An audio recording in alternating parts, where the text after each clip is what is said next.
Well, welcome everyone to tonight's Empower Hour. I'm really looking forward to this. We have David Lindsay on with us tonight.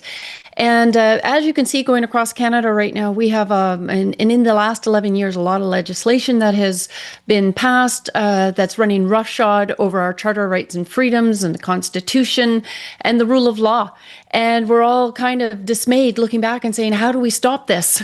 And David Lindsay and myself have been on the front line of elevating the conversation regarding the Coronation Oath. This is a living, breathing, binding document that all other founding documents come after, and that they must first, let me try that again. And that all documents that have come after the oath, such as the Constitution, the BNA Act, the Charter of Rights and Freedoms, must comply with the oath. And the oath says that Canada must be governed by Judeo-Christian biblical principles. And we need to move this forward in order to save Canada. And that's what we're going to be talking about tonight. And when I say that we need this conversation to be front and center, we need it to be front and center in the legislature. We need it to be front and center in the House of Commons. And we need to revoke legislation in the last 11 years that is in violation of it. But in order to do that, we need to be educated. And Action for Canada, along with David Lindsay, is working to lobby government, MPs, MLAs, MPPs, and bring awareness to this incredibly important agreement. And so with that, actually, you know what, I'm going to bring David on right now. David is the founder and president of CLEAR, Common Law Education and Rights. And so, David, we've had you on the show multiple times on this issue. During the COVID era is when I met you on July 1st of 2020. And I was speaking at the BC legislature, and I had proclaimed Canada as a Christian nation. And you and I became fast friends after that, because you have been working for over 30 years on researching, understanding our common law. And the Coronation Oath is, I think you're the only one that I know that is an actual expert on the oath, and why we've brought you on the show so many times in order to bring this forward and help educate citizens. And now we are really working on this campaign to lobby government, because I've always said knowledge is power. And we're finding that this oath, most of the sitting MPs and MLAs, nobody knows about it. They don't understand that the oath is binding and how powerful it is to taking back Canada. So first of all, I welcome you on the show, and then let's just have a bit of conversation for a moment, and then we're going to play a clip that I think is very relevant on who Carney has just appointed or selected or inserted as the next Governor General. David, are you able? Oh, yeah, I'm here. You were going to play a clip? Oh, yeah, okay. So, all right, Terenzi, we're going to need to do a little edit here. I was having a little bit of trouble explaining this as well. All right, so David, thanks for being on the show. Before we begin, we're just going to play a clip, and it will highlight who the new Governor General is that's been inserted by Mark Carney, and an upcoming campaign where I think it's very important to appeal to Mark Carney to reassess her suitability as Governor General. And so we'll discuss that after the clip. So Terenzi, if you would go ahead, that'd be great. Thanks. So last week, we all saw King Charles in Washington trying to save the post-war order.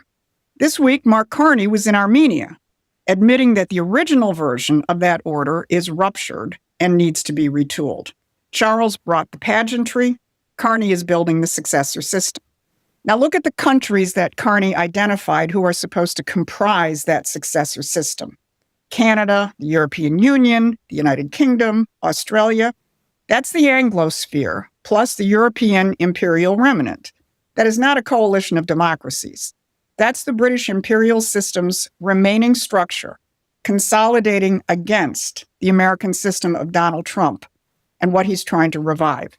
And the rest of the cast of characters in Armenia included the usual has-beens: Keir Starmer, Emmanuel Macron, Ursula von der Leyen. You get the picture. But When Carney returned from Armenia to Canada, he made an announcement in Ottawa. He appointed a new Governor General of Canada. Now, the media covers it as a routine administrative appointment. That's not what it was. Carney didn't just name the name of the new Governor General. He described the office itself. The Crown is a continuous thread through our constitutional life. It is, as His Majesty himself said, a symbol of Canada in all her richness and dynamism. And the Governor General is the Crown's representative in Canada, Commander-in-Chief of the Canadian Armed Forces, steward of our traditions. Now pay close attention to what Carney said. The Crown is not a symbol. It permeates Canada's constitutional life, and it wields the real power. Most people, including many Canadians, probably assume it's the Prime Minister who commands the military. He doesn't. The Crown's representative does. Remember that.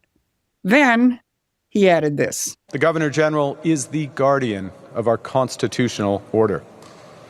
The most demanding part of that role is rarely seen. It's the duty to ensure that government in Canada is formed, sustained, and, when the time comes, dismissed in accordance with law and convention. Dismissed. The Governor General can dismiss the government. That's how he chose to describe the ultimate power of the office he was about to fill. Because the people of Canada are not sovereign. The King is the sovereign. And I want you to remember that when you look at how Carney has been given the public portfolio to try and reshape the empire's rules-based order. Now, if you're beginning to get the idea of how the imperial system continues to operate, that it's really the real name for what a lot of you call globalization, then you need to subscribe to Promethean Action's free newsletter. We're going to show you how President Trump is taking on that imperial system and just how much of a threat he is to its controllers.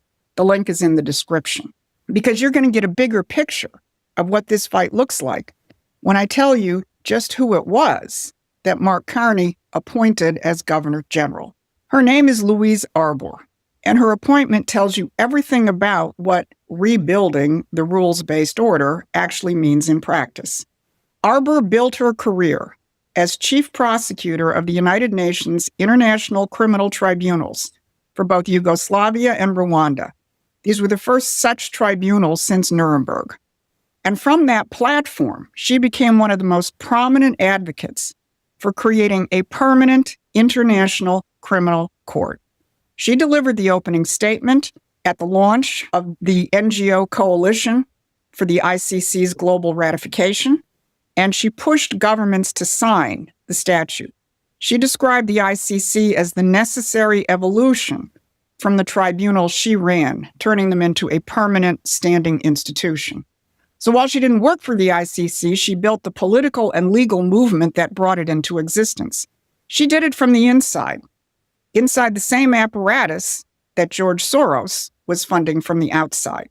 Here's what Soros's Open Society said in a document they published on March 19th, 2018, about their relationship to the ICC. The Justice Initiative works closely with the International Criminal Court, helping it function as efficiently and effectively as possible, assisting local human rights advocates in gathering and presenting information of use to the ICC, pursuing advocacy and public education with governments to secure support for the ICC, and contributing to building the capacity of the ICC staff. So Arbour's career, the very same Arbour who's now the Governor General of Canada, helped build the legitimacy for the court that George Soros funded. And that apparatus then produced Jack Smith. Before he was appointed special counsel to prosecute Donald Trump, Jack Smith spent 2 years inside the ICC's Office of the Prosecutor in The Hague, the institution that Arbour championed and Soros funded. He then went to the Kosovo Specialist Chambers, and that was the direct successor to Arbour's Yugoslavia Tribunal. This is the same legal framework and the same mandate. Then Jack Smith brought it home, and he was handed a domestic target, Donald Trump.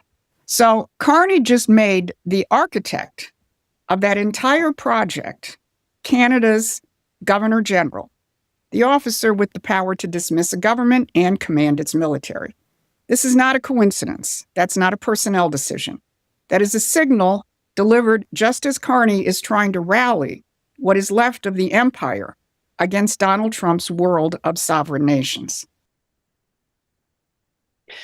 All right, so I think that that clip was a really good way to open towards your presentation, David, because we're going to be talking, you're going to be going deep into the coronation oath, and how can it is so incremental that people so important that people understand the role and who Louise Arbour is. And when it's interesting that when Mark Carney was describing her and the crown, that he neglected to talk about the coronation oath. And I think that was very intentional. Now, in this clip, they mentioned that Louise Arbour would be the commander of our military. One of the statements that she made, which has been reported on by Epoch Times, is, listen, this is a direct quote: "If you just recruit white boys who like guns, but don't like women or anybody who doesn't look like them, you'll perpetuate that culture." And if we're going to look back at this and say, this is the individual that is going to be inserted as the Governor General, who has a duty by her sworn oath to uphold the King's sworn oath to govern Canada based on Christian principles. Another comment that she makes is that, one, she is fully behind the mass migration, and she believes that any fears of foreigners coming in and changing the social fabric of Canada, she dismisses that idea, and that Canada should embrace a future in which our children, think about this, in which our children will develop their own culture fully open to that of others. So again, I want to ask, how can Louise Arbour possibly uphold her role as the Governor General? And so we're going to be commencing a campaign targeting Mark Carney and requesting that he reassess Louise Arbour's position, her suitability to be the Governor General.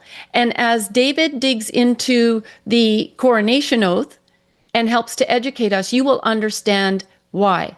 And this should have all of us very concerned, because the global agenda is targeting Canada very specifically, and they mean to wipe out our freedoms, our democracy, and everything that our founding fathers had created and gifted us with.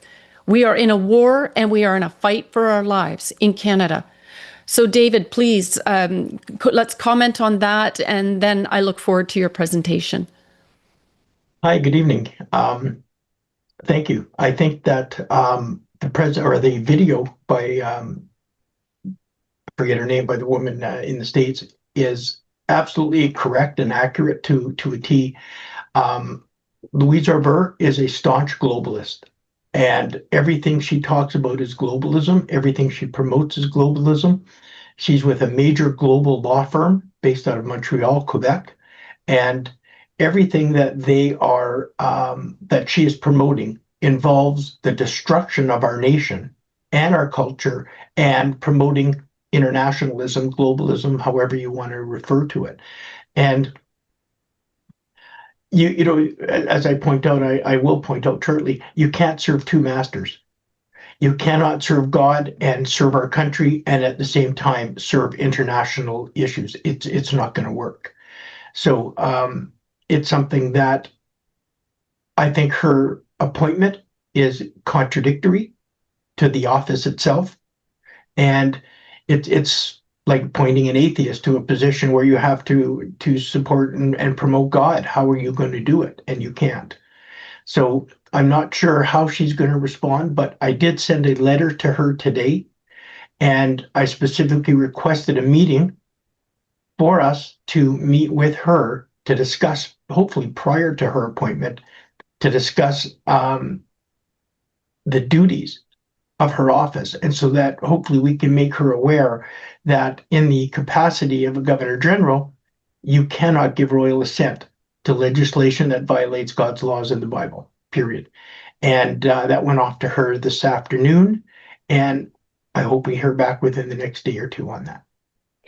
Right. And thank you for that, David. And she has said very clearly, again, publicly, that she is open to meeting with people with, a different opinion than herself. And that's one of the reasons why we are why you've already sent it today, but that's one of the reasons why we're pursuing this meeting with Louise Arbour, who will be sworn in on June 8th.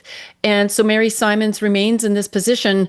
But this is also very important to address this issue in the light that Bill C-9 right now is before the Senate.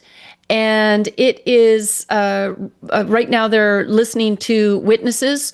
I've had information from senators' offices who have sent the list to the Senate of all of the people that they would like to be heard, and they're only accepting about a third of them. And there's many, many Canadians and Christians and non-Christians who are concerned about the step to criminalize scripture and have pastors who will be self-censoring, maybe out of fear or being apprehensive about quoting scripture. And again, this is in violation of the Coronation Oath. Susan Kokinda is the one from Promethean Action. I should have mentioned that earlier when we played that clip. And I would really encourage people to follow her. She and a team do some of the best investigative reporting on issues, and she's in America, but they do a lot of reporting on Canada because it is very relevant to them what Carney is doing, his alignments with China and the EU, how that is affecting Canadian sovereignty, and of course, posing a greater and greater threat to the United States. So all in all, they have reasons to be concerned. We're very concerned about what's happening in Canada.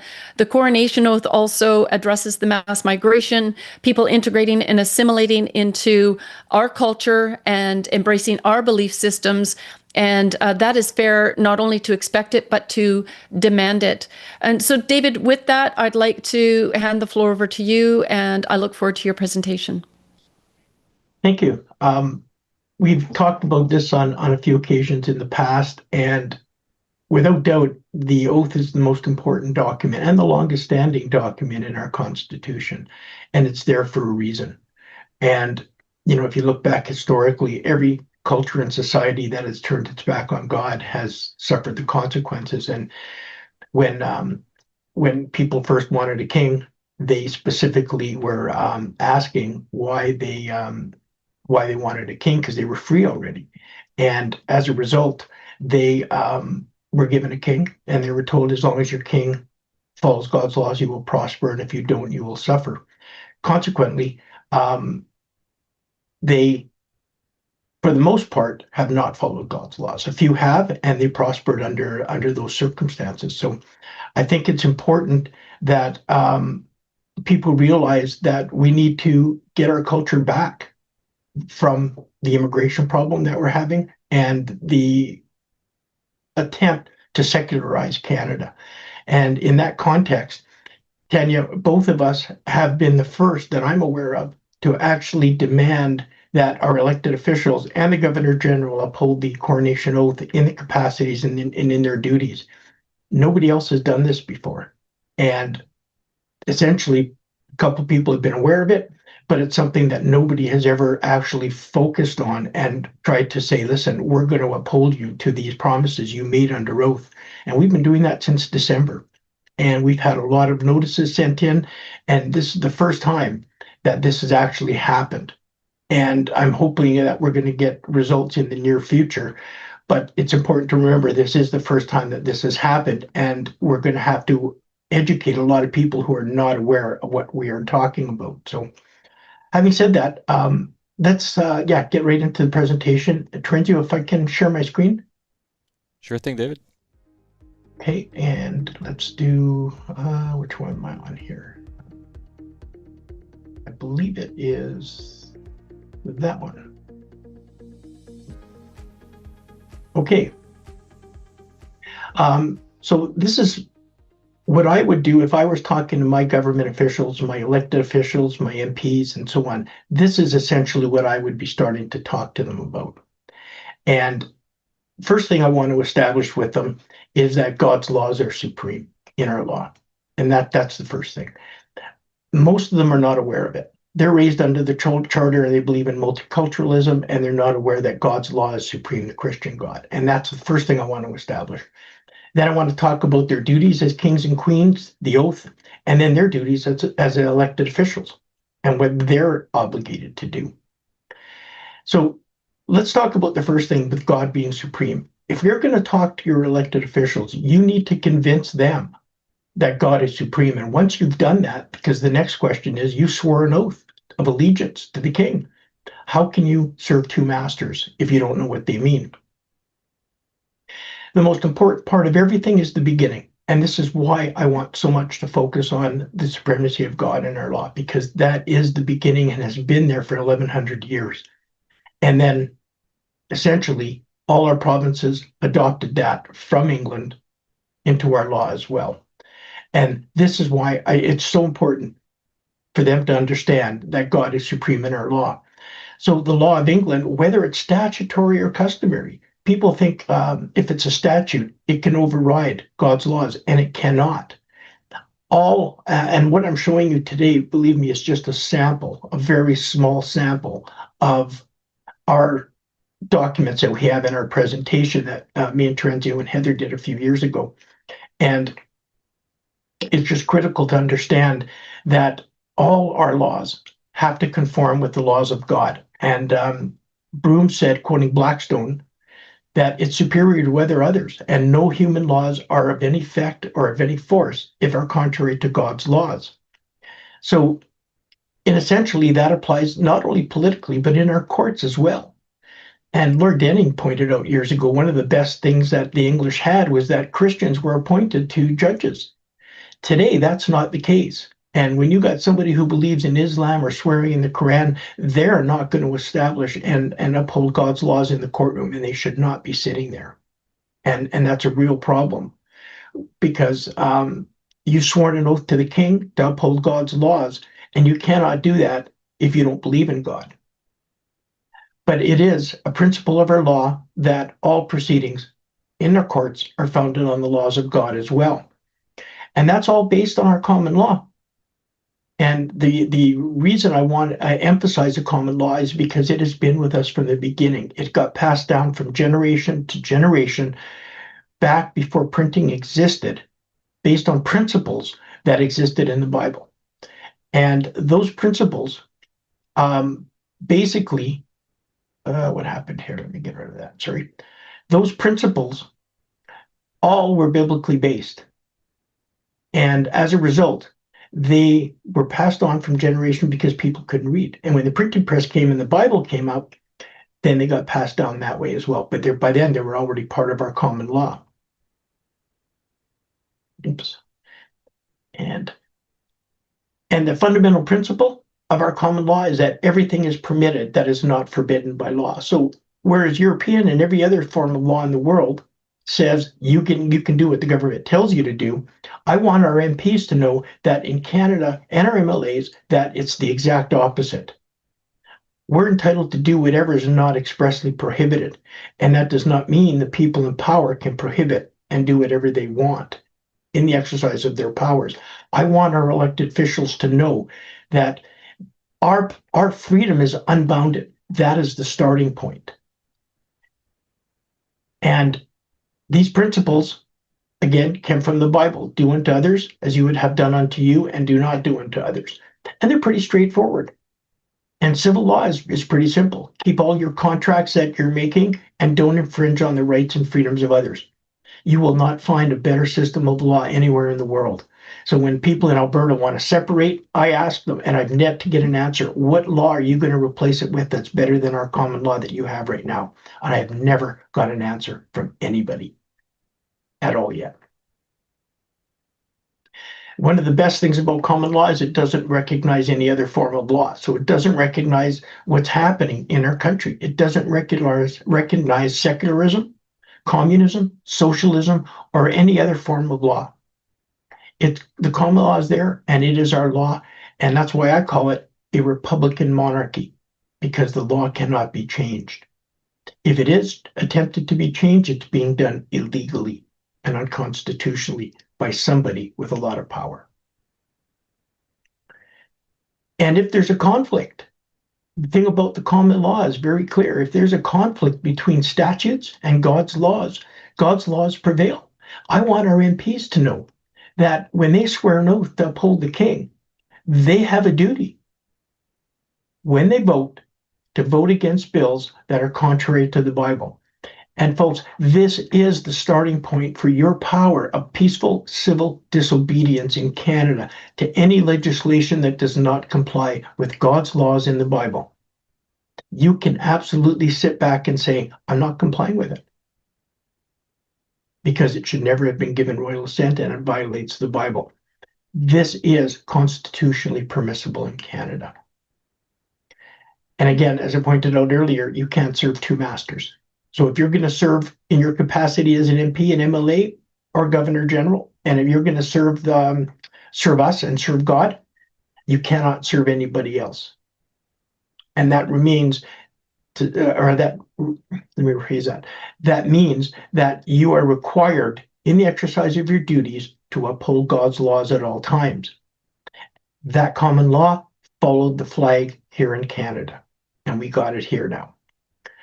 And that came also in the BNA Act, where it says right in the opening preamble that we will have a constitution similar in principle to that of England and the United Kingdom. And as a result, all the great common law principles and everything we have in our common law got brought here and was incorporated in the BNA Act as well. It's now called the Constitution Act of 1867. And simply, I think everybody knows what a constitution is, but generally speaking, defined, it outlines the relationships between whoever is in charge in the state and the individuals who comprise the state. And it sets out limitations to the powers of those people who are in charge in the state. In the English law, it also sets out who is going to be successors to the throne, who is going to establish their sovereign territory, what it's going to be, where the flag is going to be planted, and the law that's going to be applied, which is our common law, of course. I want these MPs to know this. Most of these don't. And MLAs, they don't know anything about this. Anything. If you ask them to define a constitution, all they would tell you is the charter, for example. And our charter, our constitution, is more than that. It's significantly more. It's a series of documents that go back basically to Magna Carta. So these MPs and MLAs need to know that this isn't me just saying that. This is the Supreme Court of Canada saying that. It's a series of documents. So they need to know it's much more than the charter. I want them to know that. And I want them to know that it's not exhaustive. The Supreme Court of Canada also pointed out, and it says right in the Constitution Act of 82, Section 52 sub 2B, I think it is, that it uses the word includes. The Constitution of Canada includes, which means it's significantly broader than what is stated in the Constitution Act.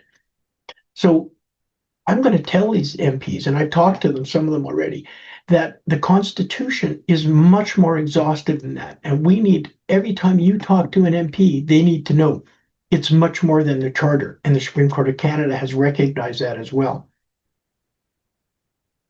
Here are some of the documents. The BNA Act, Constitution Act of 1867, 82, the Statute of Westminster, and the Charter, of course. And then we have all these documents. The Bible, which was the beginning. You have Magna Carta.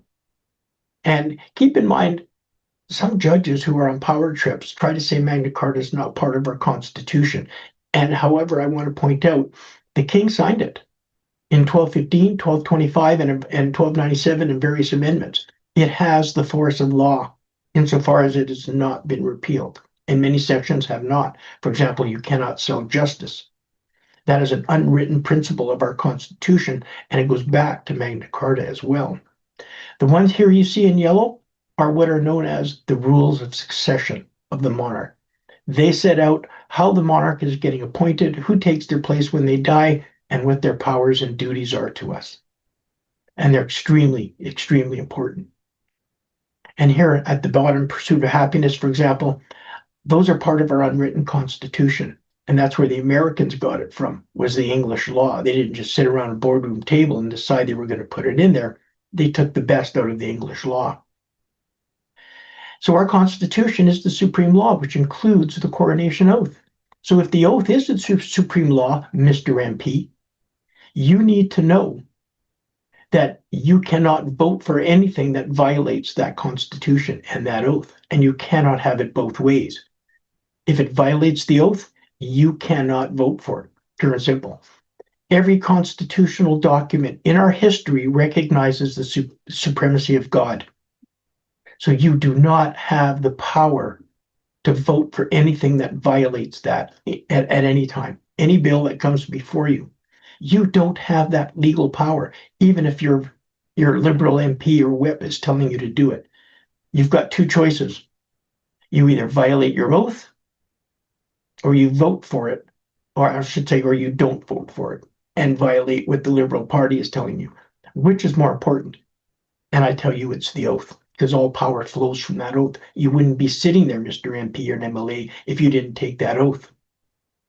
And one of the things I like the best is that the Charter cannot be applied to derogate or take away from any other constitutional provisions. So you cannot use the Charter to say it overrides, for example, the B&A Act or the Coronation Oath. This is phenomenal. You can't come in and use the notwithstanding clause or anything, the Section 1 loophole. You can't use that to come in and say that we are going to use, have statutes take force and effect over the Coronation Oath. That cannot be done. And that's the benefit of the oath. There are no loopholes. And I love that. I just love it. And I want to talk about the property and an obligation, because the king swore these oaths to us and he has to uphold them. And it goes back to the principle that the king is not supreme. And there's the maxim. And this goes back 1,100 years, even though it's been violated for centuries, millennia. The law is still there that the king is not supreme. And the crown cannot disregard the law. So, in other words, the king cannot come in and say, I'm going to pass a law that allows me to do something I can't do anyway. And because I passed it, it's now law. You cannot do that. You cannot pass a law allowing you to break the law. Very, very simple. And again, this is from a superior court out of the province of Quebec, but the principle is well known throughout our entire court system. And this includes contracts. If the king enters a contract, he has to comply with it and he has to obey it, and he's not allowed to break it. The coronation oath is a contract and they're not allowed to break it. And most of the MPs and MLAs and government officials fail to understand the protection versus subjection principle. That if you want to be subject to the king and have the protection of the king, then you obey his laws, limited by the fact that the king cannot just pass any law he wants. It's limited by your rights and freedoms that the king has sworn to protect as well. So it's a contract, absolutely. And what they do if the king does break it is they try to say that the king cannot do any wrong. And as a result, they try and blame it on all the councillors, ministers, and MPs and MLAs. And this is what I tell the MPs and MLAs. If you're going to be aiding and advising the king or through the Governor General in Canada to break their oath, you are responsible. You're the one that takes the legal and constitutional blame and should be voted out of office for doing that. Either you took an oath not knowing what it means, or you took an oath knowing what it means, and you're absolutely decided willingly to break that oath to the king and to the people, of course. But keep in mind, the oath of allegiance is to the king and to uphold God's laws. It's not a democratic principle. And you do not want democracy in any event.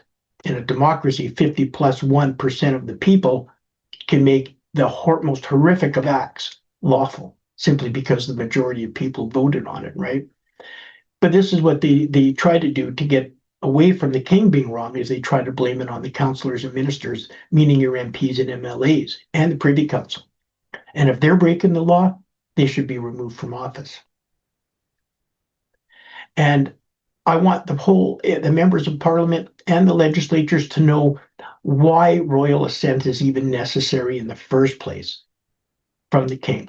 And it's to protect the people from abuses from parliament. In as much as the king was breaking the law for decades and centuries, and they had the thing that the king could do no wrong and he would just go out and do whatever he wanted to, this is to protect parliament from doing the same thing that the Coronation Act and Coronation Oath was there to protect in the first place, from kings and queens breaking the law and doing whatever they wanted. Now the king is there to make sure parliament doesn't do what it wants and just breaks the law and takes away our rights and freedoms as well. And that's the main purpose of royal assent, is to make sure that parliamentary bills, legislative bills, comply with the coronation oath of the king, and to a lesser degree, the charter as well. Now, the Governor General is empowered under Section 55 to withhold royal assent if it violates God's laws. And the wording is very clear in Section 55 of the former B&A Act, now Constitution Act, that he shall declare according to his discretion, but subject to the provisions of the Act and Her Majesty's instructions, that he assents thereto, or he withholds it, or he reserves the bill for signification of the Queen's pleasure. There is nothing in here in the Constitution that expressly states that a Governor General is required by law to give royal assent to every bill passed by Parliament. Nothing. It's according to his discretion. And that means if the Governor General has a discretion, he has to use that discretion in accordance with the terms of his oath of allegiance to the king, and in turn, the king's coronation oath promises to us. And here are instances, for example, where a royal assent has been refused in Canada, and a lot of provincial lieutenant governors who also submit their bills to the Governor General for royal assent have been turned down over the years. So it has happened on a regular basis throughout our history that Governors General have refused to give royal assent, as have lieutenant governors. Here are general instances where it's been turned down. For example, if the king has been deceived, if he's been misled by MPs and MLAs or the Privy Council, then the royal assent is void from the beginning. If he's misinformed, if the language is so general that you cannot apply it, if it's couched in uncertain terms, so you cannot tell how to apply it with precision, and most importantly, if it would work a wrong or an injury or something contrary to law. If royal assent is given to any bill in Parliament or the legislature that works a wrong or an injury or is contrary to law, the law is set out in the oath. The contract makes the law. And if they give royal assent, it's completely unconstitutional and it's void from the beginning. This goes back to what I said earlier. Peaceful civil disobedience. It's void from the beginning. You can refuse to comply with it at that time. And this is something that our friend mentioned in the video a few minutes ago on the Governor General being head of the military in Canada. The king is actually. If Parliament tries to pass laws that violate the oath, the monarch, the king, is required to advise government to stop doing it. If the government refuses, then the king, through the Governor General, is required to dissolve Parliament. So when Carney spoke earlier about the power of the king to dissolve Parliament, this is one of the duties he has under these circumstances, if Parliament is breaking their oaths. And if the Parliament or the MP or PM refuses, the monarch can call in the armed forces because they are sworn in allegiance to the king. They are not sworn to Parliament or the Governor General or the Minister of Health or the Attorney General or anybody else. They are sworn to the king. And if necessary, the king can bring in the armed forces to eliminate Parliament if they've gone rancid and gone rogue. And they can bring in the armed forces. Everything is a pyramid that focuses with God on top and the king underneath and the House of Commons and everybody else below it. So let's just talk a few minutes on the oath that I would tell these MPs and MLAs about. The first thing I want them to know is how far back it goes. 973 AD is the first recorded one, all referencing, again, the supremacy of God right from the very beginning for over almost 1,100 years now. So I'm going to bring that to their attention. They need to know this is not something that just came about in the Middle Ages. This has always been the case.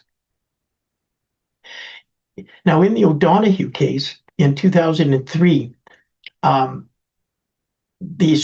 Court of Appeal upheld the Supreme Court of Ontario's case, and they pointed out that the Act of Settlement and the impugned portions of it are part of the rules of succession governing succession to the Crown. They confirmed that only the Protestant heirs can hold the Crown from that point forward. And these documents, the Act of Settlement, the Bill of Rights, Coronation Oath, were all recognized as part of our Constitution by the Ontario Court of Appeal. Canada was established, spelling error here, but as a constitutional monarchy. And this aspect is recognized and maintained in the Constitution Act. And Carney was correct. We are a constitutional monarchy with the king at the top, and it permeates our entire constitutional, legal, lawful structure in Canada. And the original oath from 1688 is clear that whereas by the law and ancient usage of the realm, this was already the case, and this act is just recognizing that which already has been the case for decades and centuries, that they had to take an oath at their coronations and to protect people in their spiritual and civil rights and properties. Folks, this is where your property rights are recognized. They don't come from the Constitution. Property rights came from God in the Ten Commandments when God said, "Thou shalt not steal." That's where it was first recognized that God said you have property rights. All this does is recognize that you have those property rights. And the best thing that ever happened is that they were never, ever put into the charter, ever. That was the best thing that ever happened. So they have to protect us in our property rights. And that's part of what it says here, according to the statutes in Parliament agreed and the laws and customs of same. What are our laws and customs? It's a common law. Goes back to the Bible and the protection of property. And the whole purpose, as Frederick Bastiat said in the book The Law, which I urge everybody to get a copy of, it's free online, was very clear. The whole purpose of people coming into society was to protect us in our property rights, because it's easier to protect with a group of people to protect your property than just one individual, right? Will you cause, in your power, cause law and justice and mercy to be executed, so you don't go to jail for 20 years on a parking ticket, and so kings and parliament do not abuse their powers and basically jail people for nothing? And of course, the most important part, will you, to the utmost of your power, maintain the laws of God, the true profession of the gospel, and the Protestant Reformed religion established by law? Again, established by law. It already exists. And all this act and the wording of it here is to solidify in a statute that which already exists. And the king had to give royal assent to this as well. Every king and queen has had to take it. Queen Elizabeth took it in 1953, and King Chucky took it in 3 years ago. He took it as well. And the thing about King Charles is he tried to get it changed, and he couldn't do it. The Archbishop said, no, we cannot do it. And I'll come back to something like that in a minute. But this is part of our Constitution. It is the limitation of all powers. And when Queen Elizabeth signed the charter, she did it because her power came from the coronation oath. That's where she got the power from. She was the one that signed it, but it didn't just come out of nowhere. And there were limitations. So in the coronation oath, to uphold the Protestant Christian religion, she could not sign the Canada Act in 1982 and the charter if it recognized any other God other than the Christian God. She didn't have that power to do that. Now, the oath is administered to all kings and queens who shall succeed in that power, and in the presence of all persons that shall be attending, assisting, or otherwise present at their coronations, any law, statute, or usage notwithstanding. In other words, this law cannot be changed. You cannot pass a statute to change it. It's there. You have to take it. It's the law. And if you don't want to take it, then you decline to be king or queen. But this is what O'Donoghue, the Ontario Court of Appeal, recognized in the Coronation Oath Act, that you cannot pass a statute to take away the king's obligation to protect Christianity in our law. You cannot do it. It's there. It's our law. I think this is pretty straightforward. It's just a recognition that the king recognizes our rights, and he's not going to go in and basically take them away. And the whole ceremony, every part of it is religious based, Christian based. Whether it's the orb, the in this case the king, the ring, the sword that's given to protect the defenseless. Every part of it, including the anointing with the oils, that goes back to King Solomon. That's where the history comes from anointing the king. And that goes back to King Solomon, folks. All of this whole ceremony is Christian based. And as I pointed out earlier, in Halsbury's Laws of England confirms, it is a contract. If they break the contract, you can refuse to comply with those terms that the king has broken. Peacefully, of course, and simply refuse to comply. That's the benefit of having a contract. And finally, I just want to tell all our members of Parliament and deal with their powers and what they have to do. And the first thing they need to know, of course, is that Parliament, it's actually called her, in this case, my slides were back when Queen Elizabeth was here, but it's now His Majesty the King and right at Parliament. And it's a body politic with the, like similar to a corporation. You have the king and his head and peers and commons as members. Call them directors. Somebody's going to be the president, and that's the king. And that's the way it's looked at right now with respect to Parliament. It is not supreme. And supreme, when they talk about parliamentary supremacy, is relative. They're not owners. They don't own everything. We do, the people do. And when we talk about the Parliament being supreme, as they do in England, for example, it just means it's supreme to all the lower powers underneath it. That's all. It does not mean the king is supreme in the sense of being absolute. He is not. If the king was absolute, there would be no need for a constitution or a coronation oath in the first place. You would have an absolute monarchy who could do whatever they wanted. The fact that there is a constitution means that the king is limited to what he can do. Now, Dicey pointed out the same thing. A former law professor and judge out of England, I believe, if I remember correctly, that basically he points out that everybody knows Parliament is not supreme. So as a member of Parliament and a member of the legislature in Canada, you are not supreme. Let's establish that. We know God is supreme in our law. The coronation oath is there protecting God. And as a member of Parliament, you are not supreme, and you cannot vote for bills that violate our fundamental law because you don't have the power. Parliament is not supreme. The members of Parliament are not supreme. And the powers as an MP specifically come from Section 91 of the BNA Act. It's there for you to aid and advise the Queen, or in this case, the King, and that's it. And that includes senators. All your power is there to aid and advise, to recommend bills to be passed. Your power is not absolute. And if there's a conflict between aiding and advising the king and breaking the Liberal Party whip or prime minister, at some point your conscience will have to govern. Who do you comply with? Carney or your oath to the king?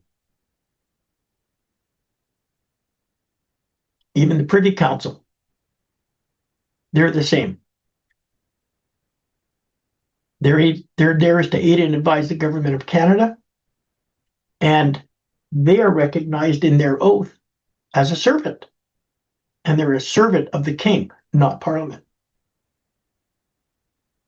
I like that word servant. And you'll notice it does not say a servant of people, it says a servant of, in this case, the Queen, or King Charles today. And he will do as faithful and true servant ought to do. If you were an employee, are you going to tell your boss to do something that's illegal? I don't think so. You won't be working there very long. All of these civil servants, ministers, cabinet ministers, MPs, they cannot advise the king to break his oath. And that was exactly what was asked to Lord Mackay years ago. And he responded and he said the idea of the coronation oath was that it would never be in conflict with the advice, and therefore it is the responsibility of ministers of the crown to see that whatever advice they give is consistent with the proper construction of the coronation oath. When I'm talking to a member of parliament, an MLA, who has the power to give royal assent, or to vote for bills, they need to know the duty lies on them not to advise the king to break their oath. That's their duty. And that duty overrides party politics or any partisan influences that they may get or have. And I really want to emphasize this. If you're talking to MPs, MLAs, government officials, everything is secondary. Everything is secondary to their oath of office and oath of allegiance, especially the oath of allegiance to the king, and they cannot advise the king to break the oath any more than they can tell the king to break the charter, for example. And that oath is required by our Constitution in Section 127 of then the B&A Act. And it says every member of the Senate and House of Commons has to take the oath set out in the schedule of the Constitution of the B&A Act at that time. They have to take it. It's part of the Constitution, and you cannot constitutionally sit unless you take this oath. I want all MPs to know, do you know what this oath means when you take it? Tell me. I'm talking to you as my MP. You tell me what that oath means that you took and what duties it imparts upon you. I want you to tell me. And if you can't, then you swore out a false oath and you shouldn't be sitting. And that's where the oath is. It's a lot shorter than what it used to be back in the 30s, but the emphasis is the same. Fidelity, loyalty to the king, to expose treasonous, traitorous corruptions to the king so he's aware of them. I submit to you, all the immigrants coming into Canada right now who do not believe in God from third world countries that are being allowed in our country, somebody in government has an oath and a duty to tell the king what you're doing is wrong. And nobody's doing that right now. And again, former Premier Mike Harris pointed out that the oath to the Queen is fundamental, and again, it's the king today, to the administration of law in this country. In Canada, justice is done in the name of the king. It's not done in the name of Parliament or the Senate or the Prime Minister.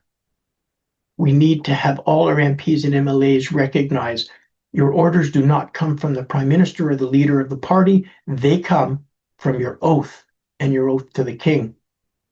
And that requires basically an oath of fidelity to the king. And that oath overrides your signature to the Conservative or the Liberals or the NDP or any other political party. Even as an independent, your oath governs. I want all government officials, MPs, MLAs to know nothing is basically superior to your oath to the king. That is what governs. And of course, those whose function is to enforce the law have to observe the law themselves. So all the members of the executive, all of you, and all the cabinet ministers are required to make sure you do not tell the king to break the law. Right now, this is our hierarchy. God's laws are supreme. You have the rule of law, which governs all officials and says that you cannot break the law, which is God's law. Then you have our constitutional law, which protects all this, and then you have statute law at the bottom. What governments are trying to tell you is that statute law overrides God's laws, and I'm telling you it does not. They are lying. They are lying to us. And I've got about 10 more slides and I'll be done.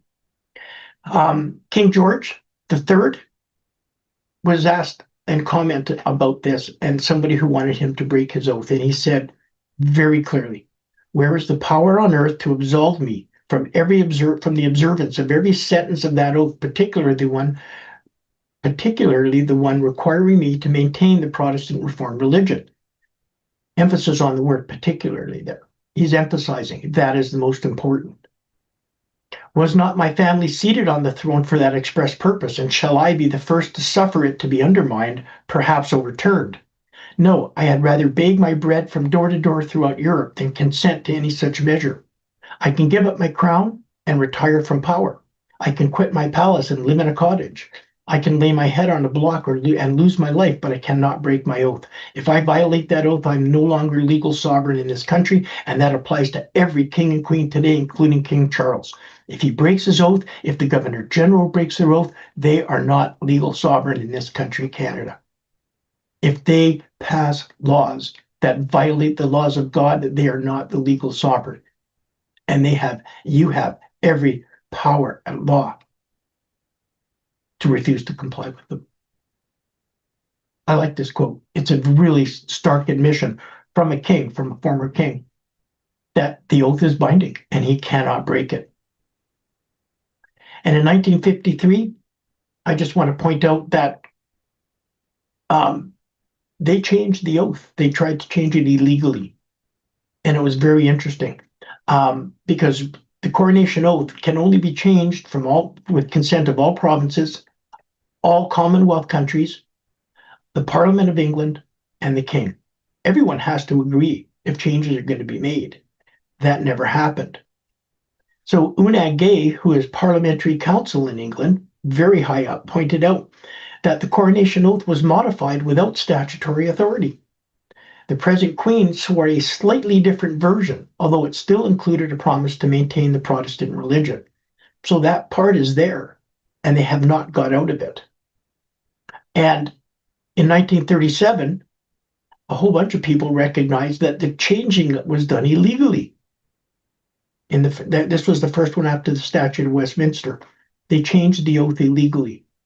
And I say that because I stand by the original oath in the Coronation Oath Act, not by the one that was passed illegally. And even in the London Times, they pointed out it was illegal. And the Archbishop, we'll get that in a second, but they assumed they had the right to break the law. And the whole purpose of the oath is to restrain royal prerogative and, of course, what Parliament is doing. So by altering the oath, they were claiming by their own motion to vary the terms on which Parliament permitted them to hold office. The result in 1937 was that Archbishop Lang at the coronation had to depart from the law at the very moment he's most solemnly adjuring the king to obey it. For only Parliament can give lawful authority to a new oath. And yet, by giving authority to a new oath with Parliament, it can only be done if the king signs off on it as well. All of them have to be involved. And that did not happen in 1937. It was rushed through by cabinet only. These were the original words on top, and these are the words on the bottom. And they added Canada, Australia, New Zealand. They added these countries and said according to their laws and customs. But as king, the king can still not give royal assent in Canada to any law that violates his oath, which is the supremacy of God. So that still applies in Canada in any event, as it does with all the other countries.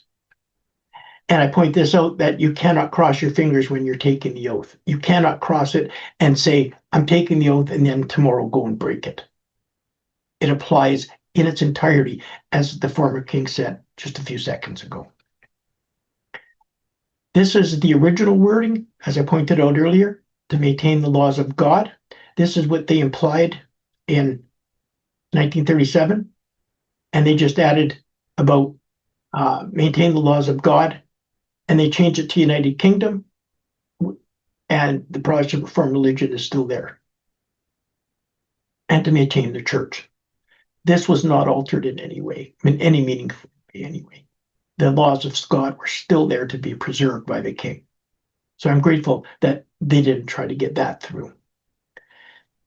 And as stated by Prime Minister St. Laurent to the House during debate on the bill, Her Majesty is now Queen of Canada, but she is Queen because she's Queen of the United Kingdom. It is not a separate office. It is the sovereign who is recognized as sovereign of the United Kingdom, who is our sovereign. And this is, by the way, upheld by the Court of Appeal in the O'Donoghue case. And the rules of succession and the requirement that they be the same as Great Britain are necessary to the proper functioning of our constitutional monarchy, and therefore the rules are not subject to charter scrutiny. The charter does not apply to the coronation oath. The Ontario Court of Appeal already just recognized that. And as former Prime Minister admitted, that there is only one king, and that's a king for the entire Commonwealth. And finally, I just point out that one cannot accept the monarch, but reject the legitimacy or legality by which the monarch is selected. We in Canada have accepted the king. You accept it in its entirety. And that's the preservation of the supremacy of God in our law. So in conclusion, that's what I'm going to tell MPs and MLAs. And I urge you to do that as well. Establish, number one, the supremacy of God in our law, so they know where you're coming from, and don't just say, well, that's not true, Canada passed the charter, and so on. Then you rebut that by pointing out the oath, how the oath works, and how the charter cannot override the oath, and that's upheld by the Supreme Court of Canada, that the charter is not over and above the law. So when it says religion in the charter, that is underneath the supremacy of God in our law. And then finally, as a member of Parliament or an MLA, these are your duties pursuant to the oath that you took in order to hold that office. Without taking that oath, you could not hold that office. And I'm holding you to those duties right now. When bills come up, you better not vote on them if they violate God's laws, or we will do everything in our power to get you removed from office any way we can, including the next election. And I mean legally, of course. So maybe there might be an injunction or court action to get against them. I'm not sure yet. But ultimately, we will try everything in our power to make sure that you don't vote on these bills again. That's what I want to get across to all the MPs and MLAs in Canada as to what their duties are and where they come from. And it's critical that they know that you know, and that you're upholding your rights, because your rights come from the oath and come from that contract to the king. Your rights do not come from Parliament, and you're upholding them. I'm grateful, as Tanya mentioned earlier, that, yeah, we met in 2020 on the legislative grounds. And when I first asked her if she was aware of the oath, she didn't know. And I'm just so grateful she had an open mind to say, yes, David, let's get together and meet. That agreement, that willingness to meet has allowed us to come this far and be able to get this information out to so many people who are not aware of it in Canada. And it's going to get better and better as more and more people become aware of it. And as more MPs and MLAs realize this is the only basis that you hold power and sit in that office are these oaths. Other than that, I guess, Tanya, if there's any questions or if anything else, anything you wanted to say, I'm grateful for just allowing me on the show again to speak, because we need to get it out there that this overrides the charter and overrides all other laws in Canada. Absolutely, David. That was such an informative and educational presentation, and we thank you for that. It was very simple, straightforward, factual, to the point. And we are going to be asking everyone possible, like not just the viewers, we're asking you to share this video with friends, family, co-workers, get a team together, join Action for Canada, start a chapter in your community, because we're expecting that you're going to take this information and start lobbying your local government. It is critical. As I say, knowledge is power. When you have it, you've got to share it. You've got a responsibility. I don't want to hear anybody complaining about the direction that Canada is going if you are not willing to do your part. It can't just be David and I that are frontlining this campaign in Canada for the past 6 years. David is right. As soon as he told me about this, I was like, David, tell me more. And he has all of the knowledge and 30 years experience in educating himself on all of these and investigating these facts and truths of our binding documents that establish this nation. And the Lord has blessed me with a national organization to then take that information and spread it Canada-wide. And as all of you know, I can repeat it time and time again, that there are some communities where our chapter leaders maybe only have 2 or 3 people that are active, but we're having great wins. So if you consider the state that Canada is in, if you consider who it is that Carney has handpicked to be the next Governor General, after hearing David's presentation and now understanding what a threat that Louise Arbour poses to Canada and to our future, and that she needs to be reassessed for her suitability to be the Governor General based on her history, her career, her ties to the United Nations. And, David, I think I'll just take just a short opportunity to remind people again as to who she is and what she's been involved in. So she is a former Supreme Court of Canada Justice, Ontario Court of Appeal Judge, and UN High Commissioner for Human Rights. She was the UN Chief Prosecutor for the International Criminal Tribunals, UN High Commissioner for Human Rights, UN Special Representative for International Migration, deeply embedded in UN global governments, supported Suave vs. Canada, granted voting rights to federal prisoners, blocked a BC school from removing books featuring same-sex parented families on religious grounds. In 2022, Arbour attacked the Canadian Armed Forces' toxic culture of misogyny and glorification of masculinity. This is the woman that's going to oversee our military, and that when our Parliament is in violation of their oath of office, do we really believe or expect that Louise Arbour will do her job based on the oath that she's sworn to uphold it and shut down that Parliament? Would she bring in the military that she is criticizing? When we hear her anti-white male military comments, I'm going to quote it again. If you just recruit white boys who like guns but don't like women or anybody else who doesn't look like them, you'll perpetuate that culture. And then finally, I am going to read once again her comments about and dismissing the concerns, the reasonable concerns that we have over foreigners coming into Canada that will never and have no desire to align with our culture and our way of life, but are transplanting their failed foreign systems of governance from their third world countries into Canada, and it's dragging us down. And she's telling us that won't change the social fabric. And then she wants us to embrace a future in which our children will develop their own culture, fully open to that of others, rather than stagnate in isolation. This is not a person who can take this sacred place as Governor General. And David, I do have a question for you. When I take a look at this, there was that bishop, and Bishop Dewar. He was a high-ranking bishop in England, and he did a video that went viral because he read a letter that he had written to King Charles for being in violation of the oath.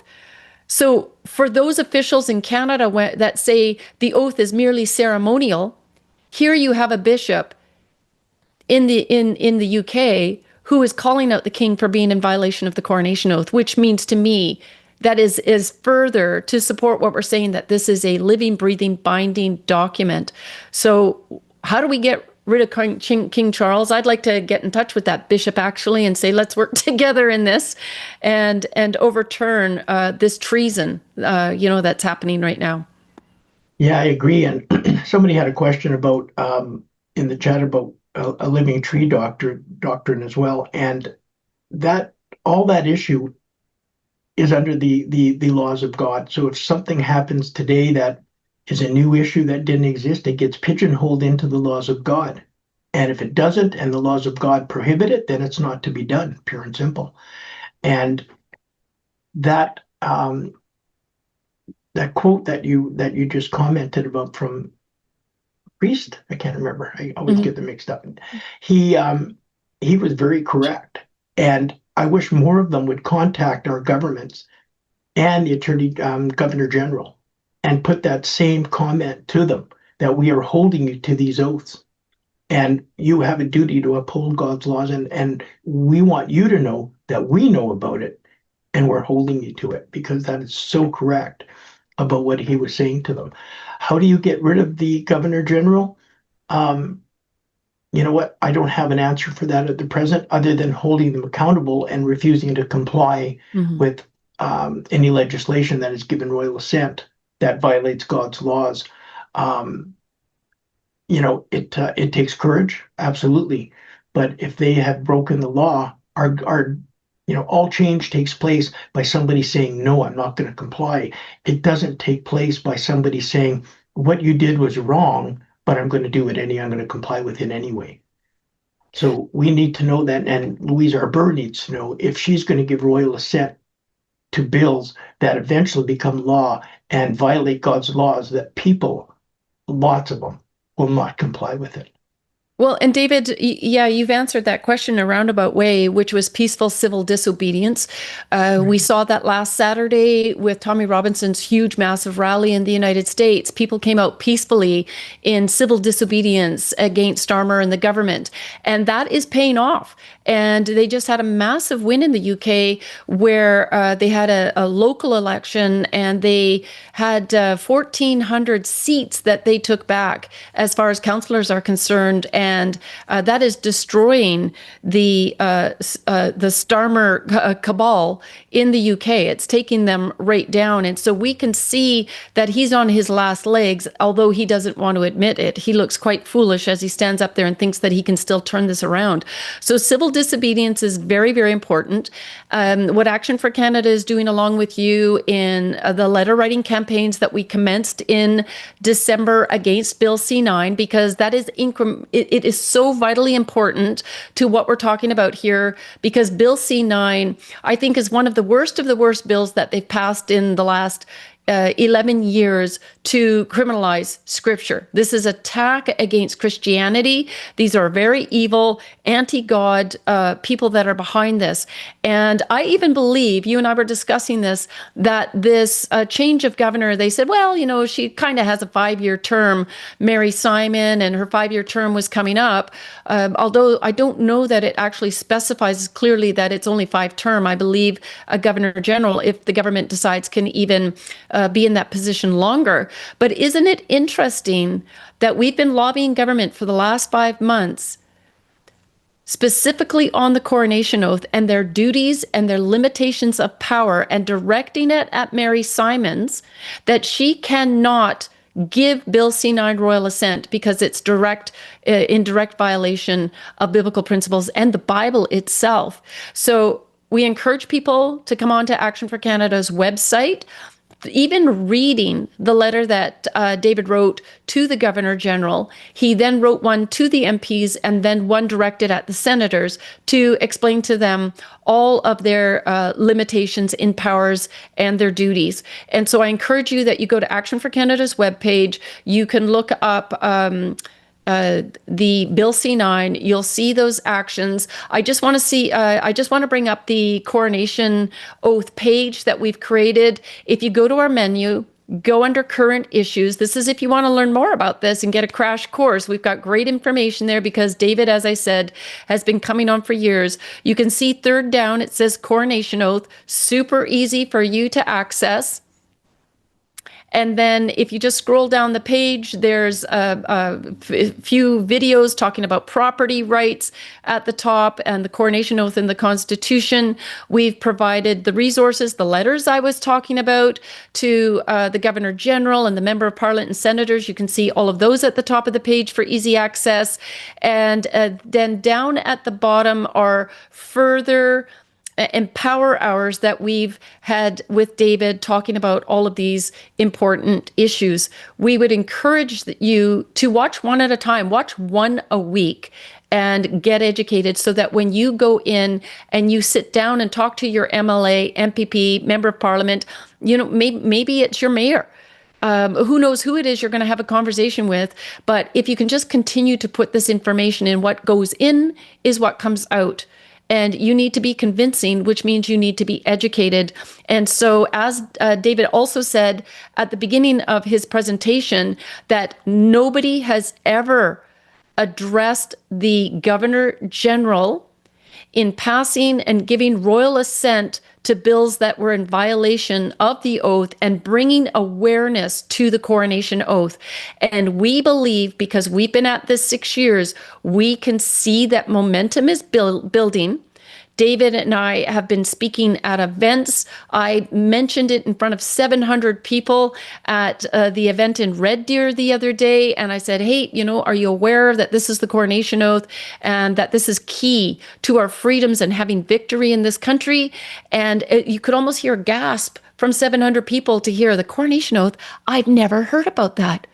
Because they're not talking about it ever in social studies or teaching our kids about this in school because they're threatened about it. And then finally, I believe that goes back to why Carney has handpicked Louise Arbour, because we believe that in the 5 months of educating and lambasting Mary Simon's office and Carney with the letters telling them about the coronation oath, we believe this is the threat. We believe that this is legitimate to turning this around, but we need all hands on deck. Join Action for Canada. Sign up with David Lindsay to get his letters. But David and I, as we've worked together, the majority of the actions are all on Action for Canada's page. So we always have a balance in sharing the responsibility here, as David and I have partnered up with many years to bring awareness to this critically important document. So, David, is there anything that you would have to say in closing regarding this? The only thing I just want to mention is that one thing I've talked about in the past is that there's only 4 ways to get justice. You have war, you have civil disobedience, you've got justice, the legal system, and you have political. Right now, we're focused on the political system, and the legal system is coming up once some of these bills get passed. And peaceful civil disobedience is always there to simply say, no, we're not going to comply. War is not an option. They got the guns, and then invariably the people who are running the war, they get into power and they get corrupted, and the whole cycle starts over again. So we need to focus on all 3 at once if we're going to get success, and make sure they know that we're not going to comply if they break the law, and we will use every political and legal method possible to do that. And I think your point is correct. It's interesting that suddenly, before these bills are going to get royal assent, they're bringing in a globalist.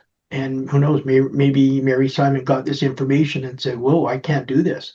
Mm-hmm. And they decided to get rid of her pretty quick. In politics, nothing happens by chance, right? I believe that's true, because if anybody can push anything, we know that the Liberals are going to do that and overstep. I really wanted to wrap the show up within an hour. We can edit it down a bit because I want people to be able to share this video. We may make it just totally separate on your presentation, David, in order to make this a working resource for people. But some people have asked a question, and I don't want to end the show before maybe we've covered some of those. I know that, Liz, you've put out there about, okay, so we lobby government, and there's going to be elected officials that are going to dismiss it and laugh at it. But you know what? That's part and parcel. And that's where continuing to lobby the government, being the squeaky wheel, helping to hold them to account, possibly court actions will be coming on this. You can see it's kind of undeniable that we'll have to move forward with legal actions, because we can't continue to have them just dismissing this. It's binding. And if we don't have a fire in our belly about this and the fact that it's true and binding, then why would we expect anybody else? Why are we accepting the lies of the Liberals and feeling victimized by it rather than proclaiming the truth, standing firm and hard on it, and moving forward with it? And that's what Action for Canada has been doing when we've been lobbying government over the SOGI issue in Saskatchewan and getting it, making sure it got removed. You see the books coming down in Alberta, and you see them, next step is removing SOGI. They're committed to doing that. SOGI, CRT, DEI, and land acknowledgements, that comes from being the squeaky wheel. So don't go, you know what, they're not going to believe us. Look at all the foreign foreigners sitting in office right now? Why would these Hindus and Sikhs and Muslims that are pushing their agenda listen to what we have to say? So we have to hold them to the oath, and we're going to need to continue to press in on this. And these people need to be removed from office. Yes, David. Sorry to interrupt. I just wanted to make one further comment. If you remember on the slide I showed you about the Coronation Oath Act, the king has a constitutional duty to protect us and our property rights, not to protect any foreigners or Indians or anybody else. The oath is to us, his subjects, to protect us in our property rights. So when we look at what's happening on Indian land in some of these court cases that have come up, the judges who are sworn in a oath of allegiance to the king, they are bound by that as well to protect us. And the fee simple that we have is with the king. So the king, in my opinion, has a constitutional duty to protect everybody, all those landowners under the Torrent system, to protect them in their property rights as well, even in fee simple. And I think that is something that eventually lawyers are going to need to look at. But as you know, with the lawyer we talked to last year, she came up and said, David, and she said to you, Dan, we never got taught any of this in law school. We need to get that information out to them because that is where the protection of property and those landowners are going to come from. Right. And if anybody viewing this knows a lawyer, we're praying. We've been praying for years to find a lawyer with a fire in their belly that has a clear, deep understanding of the Coronation Oath and is willing to learn so that we can put forth cases. It's going to be critical. It's coming. They can't just sidestep this, and we can't permit them to do that.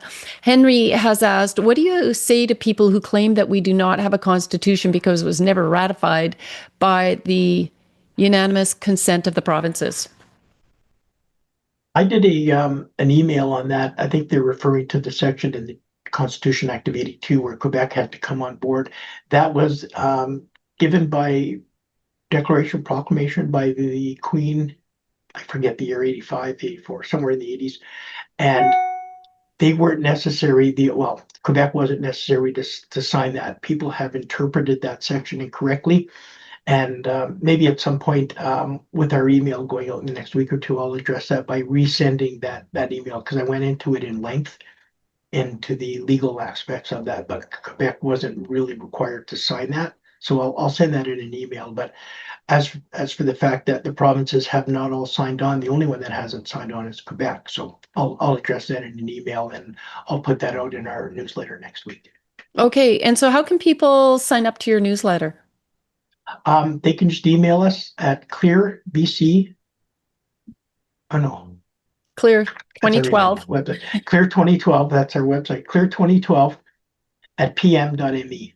Good, great. And that's just below David's name as well, under his image. And so, David, I just want to thank you so much for the time that you take to put the presentations together, your clarity in presenting, and for helping to be on the front line of educating this nation so that we can together save Canada.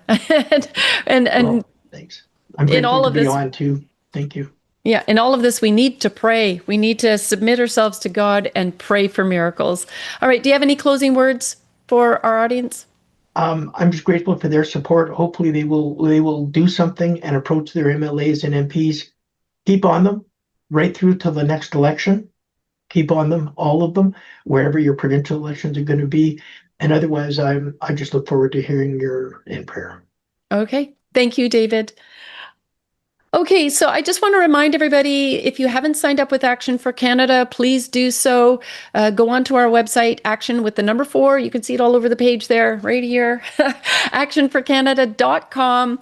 We're going to be doing a very important call to action. I hope to get it out tomorrow night, so it's in your inbox on Friday morning.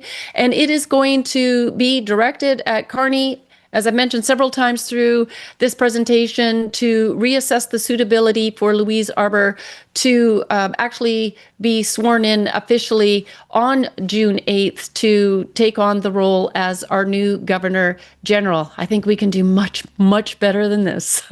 All right. So next week, our guest is going to be Ashley Vance. I was speaking at an amazing event on Saturday about the subject of conception, about a baby's right in the womb. And we don't mean that in the United Nations way or the way they want to take control of our children, but that the right of a child to have a mother and father, for instance, and to be able to succeed and thrive. And so that was one of the speakers. Another one was about IVF. And then Ashley had come on and she was telling us about the abortion pill reversal. Are you aware that such a pill even exists? And so far, over 8,000 babies have been saved. And I think the abortion issue is, it is long overdue that this has to become front and center of our conversations and upcoming elections. I keep saying we need to start raising up incredible, great, principled, godly leaders right now. We need the public and communities to already start getting to know them so that when they walk up and vote on election day, they're just not spinning the wheel and saying, yeah, maybe I'll go with that one. All right, we need to know who we're voting for and where they stand on these critically important issues. And so that will be on the page that I've prepared today that will be going out on Sunday night. We always send out the weekly email Sunday nights into your inbox Monday, talking about the next guest and then providing solutions within that email. So what can you do? So I've created a great message today. I'm excited to get it out to you.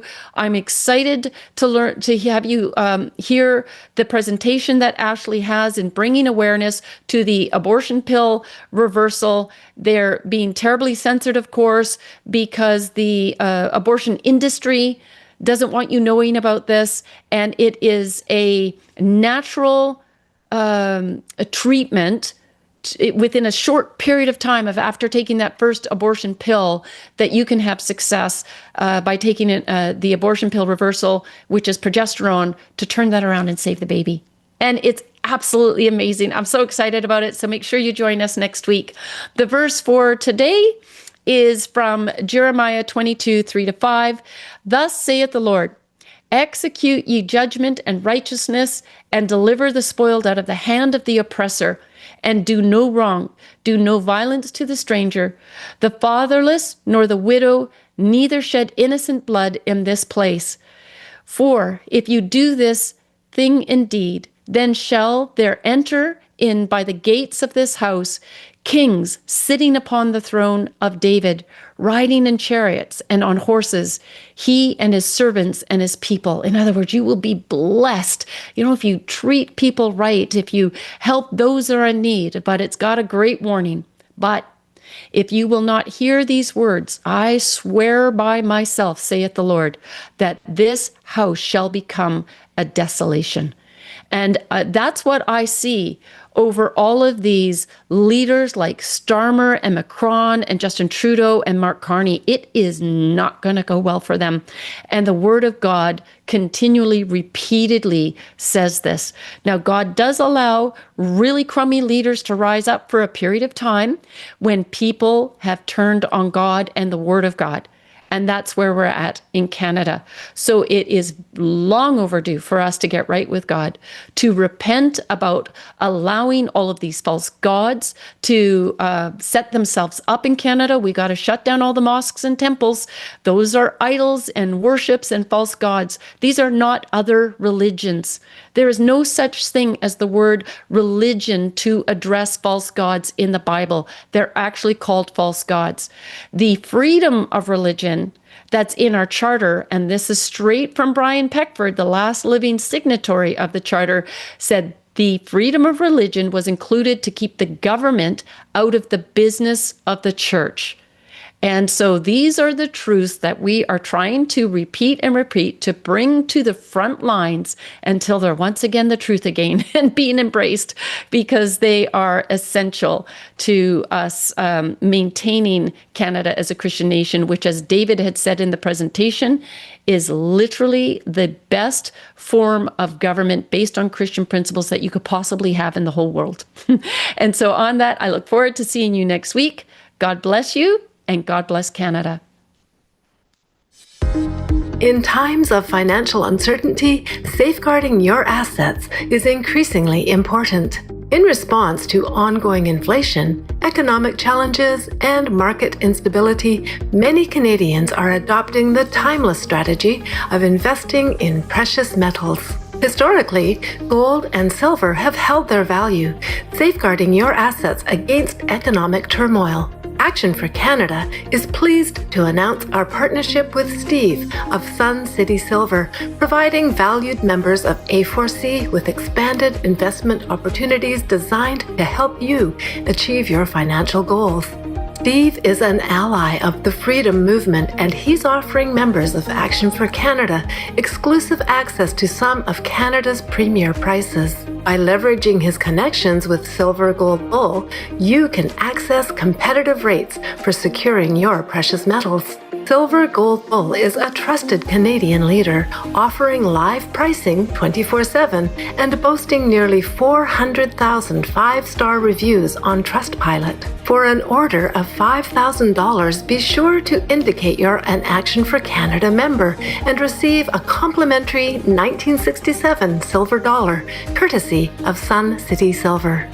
Expand your collection further by referring a new customer who places a similar order, and Steve will reward you with a special bonus thank you gift. Your purchase with Steve is a dual investment.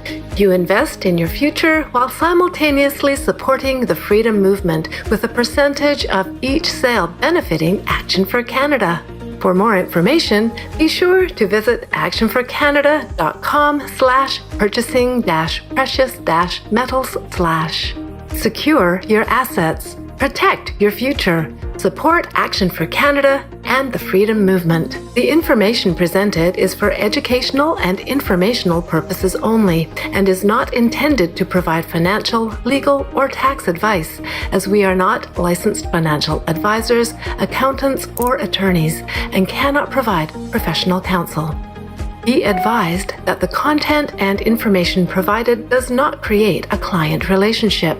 We recommend you consult with a qualified professional advisor before making any financial, legal, or tax decisions.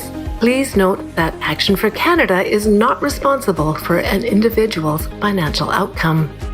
Remember, your decisions are your own, and we recommend doing your own research before making any investment.